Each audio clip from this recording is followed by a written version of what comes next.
Assalamualaikum warahmatullahi wabarakatuh. Hari ini kami ingin mengkongsikan kisah yang amat penting bagi seluruh umat Islam, iaitu kisah suatu kelahiran Nabi Muhammad SAW. Nabi Muhammad SAW dilahirkan pada hari Isnin 12 Rabiul Awal tahun Gajah bersamaan dengan 571 Masihi. Sebelum kelahiran Nabi Muhammad SAW, Siti Aminah, ibu kepada baginda Rasulullah SAW, kehamilannya disedari melalui perkabaran malaikat yang datang kepadanya melalui mimpi ketika beliau sedang tidur.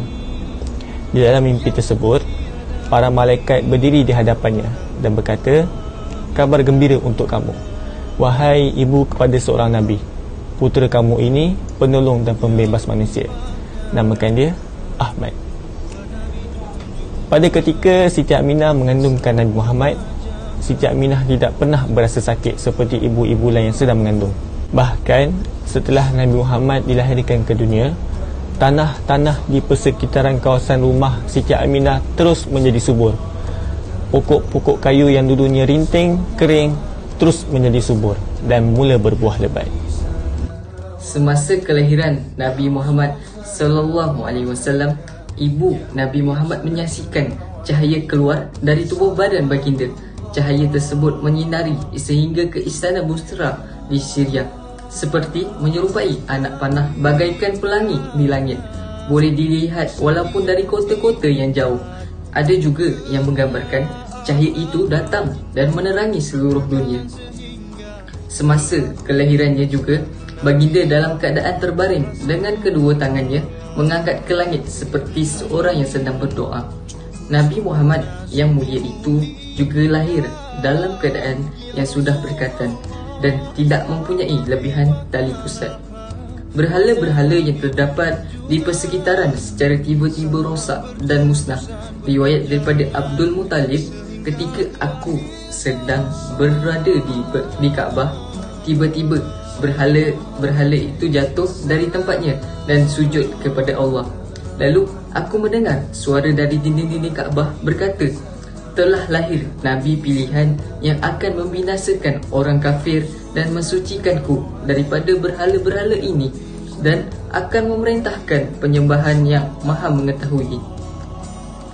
Gegaran di istana Kisra, iaitu di Parsi, menyebabkan 14 tiang serinya runtuh. Raja Kisra selalu memanggil ahli nujumnya untuk meramalkan apa yang telah terjadi. Mereka memberitahu telah lahir seorang Nabi dan runtuhnya 14 tiang itu menandakan hanya tinggal 14 orang lagi pewaris raja yang akan memerintah Parsi. Akan tetapi, Raja Kisra mengambil remeh kerana 14 keturunan itu dianggap suatu tempoh yang masih panjang. Umat Islam ketika itu, umat Islam dilarang untuk mempercayai ramalan itu kerana sebelum kelahiran Nabi Muhammad SAW, peramal menggunakan hikmat syaitan untuk mencuri berita dari langit. Akan tetapi dengan kuasa Allah, terjadinya perebutan kuasa di kalangan pewaris Kisra sehingga mereka berbunuh sesama sendiri dan dalam masa 4 tahun sahaja 10 pemerintah telah bertukar ganti. Pemerintah yang terakhir telah mati ketika kaum muslimin menakluk Parsi di bawah pemerintahan Sayyidina Umar radhiyallahu anhu. Api yang disembah oleh orang-orang Majusi di negara Parsi yang dikatakan tidak pernah padam selama 1000 tahun telah padam dengan sendirinya di seluruh negara dan tidak dapat dihidupkan lagi. Air tasik Sabah di Parsi yang dianggap suci telah tenggelam ke dalam tanah. Tasik ini dianggap suci dan disembah dengan upacara korban dan sebagainya. Tasik itu kemudiannya telah dilupakan oleh penduduk setempat. Marilah kita sama-sama perbanyakkan selawat ke atas junjungan Nabi Muhammad SAW sebagai tanda kita cinta dan sayang akan Rasulullah. Dan sentiasalah kita perbaiki solat kita. Dan ingat, orang yang paling dekat dengan Nabi Muhammad adalah orang yang paling banyak berselawat kepadanya.